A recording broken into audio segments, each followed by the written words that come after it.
The Association of Graduates and the Air Force Academy Foundation are proud to introduce ZoomiBrief, your lifelong learning hub. It's your online source for free continued education from your Air Force Academy. Featuring Zoomi Present, where you'll find access to online special events such as Air Force Academy senior leadership calls, hosted discussions with guests and live panels, and young alumni events. Zoomi Class, where we partner with faculty to bring you classes and lectures from the Academy. And Blue Label webinars, covering a wide variety of topics provided absolutely free by the Learning Consortium for our graduate community to engage in.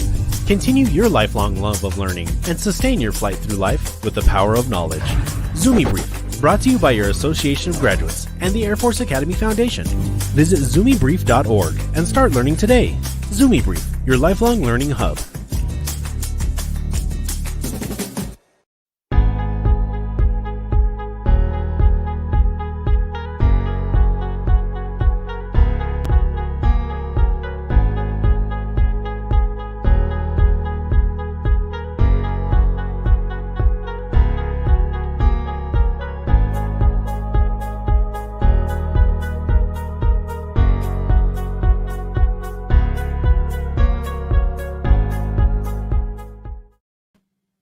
Good afternoon, everyone, and thank you for joining our conversation series hosted by the Association of Graduates and the Air Force Academy Foundation. My name is Jermaine Johnson, and I serve as the Associate Vice President for Marketing, Communications, and Donor Relations at the Foundation. Today, we have the pleasure of welcoming Colonel Otis Jones, class of 1995, as the new USAPA Vice Superintendent. Colonel Jones is regarded as one of the all-time greats of USAPA basketball. He is the second highest scorer in Air Force Academy basketball history with 2,003 career points. And he was a finalist for the 1995 Naismith College Player of the Year Award. Colonel Jones was announced as the Vice Superintendent back in May of this year. He came to the Academy from Yokota Air Base, Japan, where he commanded the 374th Airlift Wing. Welcome back to USAPA, Colonel Jones. Thank you for joining us today. Well, thank you for having me, and thank you, Jermaine, for that introduction. I'd like to thank the Foundation and Association of Graduates for your warm welcome. I've received a lot of warm notes of congratulatory remarks and also best wishes, and I really appreciate that. I'm so excited to be here today, and I'm super excited about being back here at the United States Air Force Academy. Here we are 25 years later with an opportunity to make an impact on our next generation of leaders. There could be no better script written for me or my family. I got to tell you, I'm extremely humbled to have this opportunity to be back and give back to my alma mater. And I'm so excited to continue to serve our great nation, our Air and Space Force, and the United States Air Force Academy family. Thank you for having me. Thanks again for joining us. So as you know, USAPA's theme this week is airmanship. We know that you are a command pilot with over 3,000 flying hours. How did your time as an Air Force Academy cadet prepare you for a career that includes those 3,000 flight hours? And what does airmanship mean to you? Well, I got to tell you, my time at the Air Force Academy totally impacted my career in aviation. After all, my experience here at USAPA, this was my first exposure to aviation, period. I came here to play basketball and get a quality education, and I did just that. But over the course of those 4 years of engaging with staff, instructors, coaches, and squadron mates, I got to tell you, I left here wanting to serve my country as an officer and a pilot. Most of my classmates had at least been exposed to flying and at least the military prior to coming here. A majority wanted to fly airplanes as far back as they can remember in their early years. Most had parents or relatives at least that had served in the military, and some had parents or even grandparents that had been aviators. I just showed up here on campus with no military background other than having disciplinarians as parents and educators as parents, and I was able to come in and enter this mix. While I was here at the Air Force Academy, I was able to solo in a glider and solo in a T-41, and I was also exposed to some of the classes and courses of instructing that I never, ever dreamed I would be taking. So I fell in love with aviation at that point, but more importantly, I fell in love with serving my country. Great. That's good to hear. Yeah. So, this year has been pretty tough, especially with COVID-19. How is the Academy evolving to balance COVID risk with offering a complete Air Force Academy experience? Well, first of all, I got to give a shout out to the team that was here working during COVID as far back as March. They went through COVID crisis response. They were able to send the lower three classes home, keep the class of 2020 here, and graduate them on time, even early even. And they executed their COVID mitigation plan, and then they were able to go into the planning for the next period of time, that summer, and then this 2021 class year. And they did that through forecast and scenario planning. They found a way to bring the class of 2024 in and safely put them through basic training, and then to bring the upper three classes back and go through surveillance testing and a holistic strategy and approach that we were able to keep our mission moving. And so here we are today. We're optimistic about our approach and where we are. We're back to things like noon meal formation, back to retreats, all classes available both through online and in-person learning. We're playing sports, beat Navy, by the way, just a weekend ago, and preparing for our future leadership challenges. We're on track to graduate the class of 2021 and put the next generation of leaders into the Air and Space Force. And I'm so excited about that.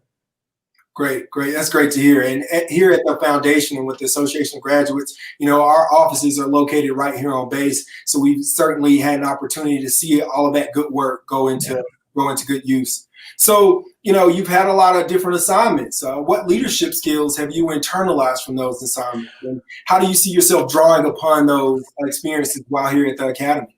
Yeah, great question. I'll tell you, I was fortunate enough while here at the Academy to have a lot of leadership opportunities.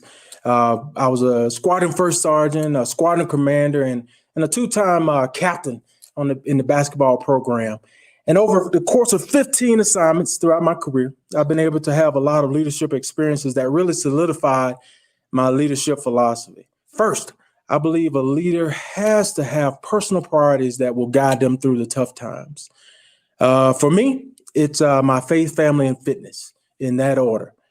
Faith is important to me just because it gives me a chance to be grounded and somewhere to retreat to in times of conflict internally in my mind and outward. Family is always important because hopefully we have that family as a priority even after we decide to take the uniform off. And as a former athlete, fitness is important, not only from a physical standpoint, but I'm talking that spiritual fitness and that mental fitness so we can have leaders that are ready to go at a moment's notice. Second, I think a leader has to have guiding principles in which they do not deviate from. These principles represent who you are and what you're all about, period. For me, it is about cultivating an environment of dignity and respect. Dignity and respect for all. Before I look at an individual, what rank they have on, what name they have on their chest, and what service they represent, I see the individual first, and they deserve to be treated with dignity and respect. Also having personal and professional accountability, being accountable for yourself and those that you choose or you're forced to be around. That's called teamwork, right? That teamwork concept is what we're operating around here. And then thirdly is upholding standards and disciplines. I told you I came from a family of disciplinarians that was instilled in me at the Air Force Academy. And I think we have to continue that throughout our great force. And finally, you have to know what you value and why staying committed to those values are important. For me, I'll tell you some of those values that are important. I have absolutely no tolerance for mistreating people. If we feel we have to mistreat people, then we can't be a part of this organization. On the other hand, I have an absolute tolerance for mistakes. Mistakes are okay. I make them every day. We just can't live by those mistakes. We have to try not to make that same mistake twice. Executing the mission is a team sport. As a leader, you have to pick your starters, build your bench, and create opportunities for all your airmen to get in the game. And I'll tell you, as a leader, you also have to be a coach sometime. And you have to mentor, teach, and coach. And there are periods that are appropriate for that. But ultimately, you got to empower your people and watch them as they accomplish great things. So that's my philosophy I developed over those 15 years of assignments. And it all started right here at the United States Air Force Academy. Well, thank you for sharing with us your philosophy. I think that gives us insight in terms of how you will lead as you have made your way back to the Academy. Right now, the Academy is standing up an Institute for Future Conflict. What challenges do you see for future officers that can be addressed with this new institute? Well, the Institute of Future Conflict was designed to produce activities related to the challenges USAFA graduates will face in the future. Challenges that they'll face in deterring and, if necessary, prevailing over those 21st century conflicts. When they graduate from here, they will be put in an environment of declining resources. And on the other hand, they'll have those aggressive global competitors that are experienced in rapid technological developments. So what we have to do is develop leaders with traditional functional attributes that we're accustomed to here at the United States Air Force Academy as we produce those leaders of character. But we also have to produce leaders that are able to think critically about the technological advances affecting the changing characteristics of war. Here at USAFA, we must recruit, assess, educate, train, develop, and produce leaders of character that have the attributes required to compete, deter, and win in the high-end fight. And our Institute of Future Conflict will help us do just that. Great. Thank you for that. I think, I'm working here with the foundation, and I know closely with the Association of Graduates, we'll be assisting and helping in those efforts, and it's an exciting opportunity here. So, I have some fun questions I wanted to ask you too. So one of the things I wanted to ask you is, what's one thing when you were a cadet that you thought, if I were in charge, I would change? And do you plan to change that now? Well, that's a good question. Over the 4 months that I've been here, I've realized a couple of things as I've been able to observe and orient myself. I realized that a lot of things are the same as I left it here back in the 90s. And while I face that reality, quite a bit has changed, most of which are for the good, or for the betterment of our cadets here. If there's anything that I would tweak, because our staff here, I'll tell you, they've done an outstanding job. It would be, just our training and how we develop leaders of character.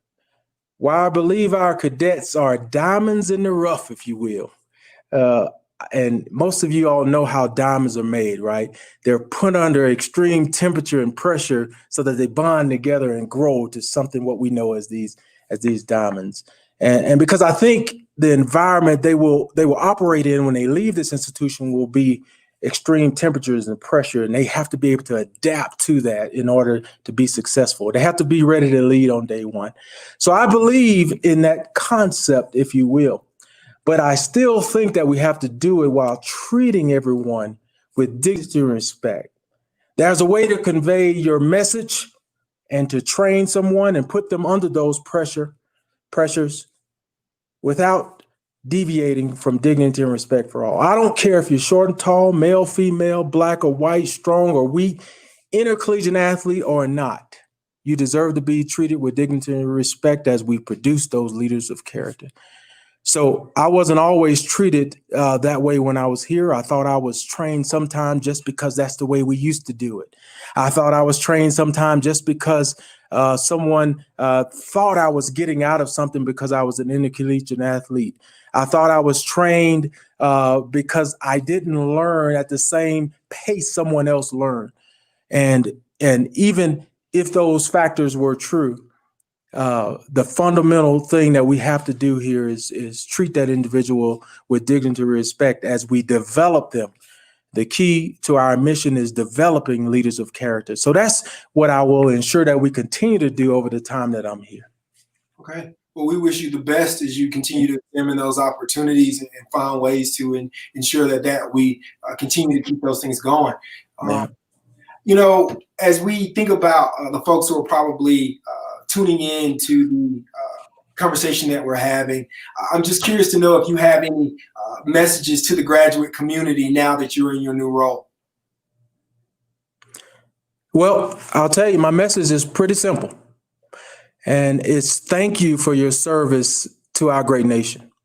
It's thank you for your service and commitment to the United States Air and Space Force. And it's thank you for your dedication to our United States Air Force Academy. Thank you for getting involved, for staying involved. This is your academy, our academy, and we need to continue to invest in our next generation. I look forward to working with each and every one of you with the AOG and the foundation over the next couple of years. Great. Thank you. Thank you.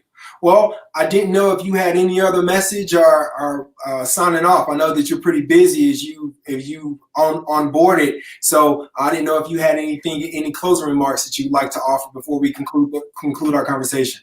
Oh, no real closing remarks. I'll just say thank you for having me. I really appreciate this time. My door is always open to all of our graduates. I look to hear from you. Your opinion about our Long Blue Line, about our institution is important. And it's important that we band together to ensure that we're producing our next generation leaders. And we'll do that under the tutelage of Lieutenant General Clark. And I think this is an outstanding time to be an Academy graduate or a supporter. And I thank you all for everything that you do. Thank you. Thank you for joining us. And again, we'd like to thank Colonel Jones for taking the time to meet with us today. And I thank you all in the audience for attending virtually. We look forward to providing you more content like today's presentation. Thank you.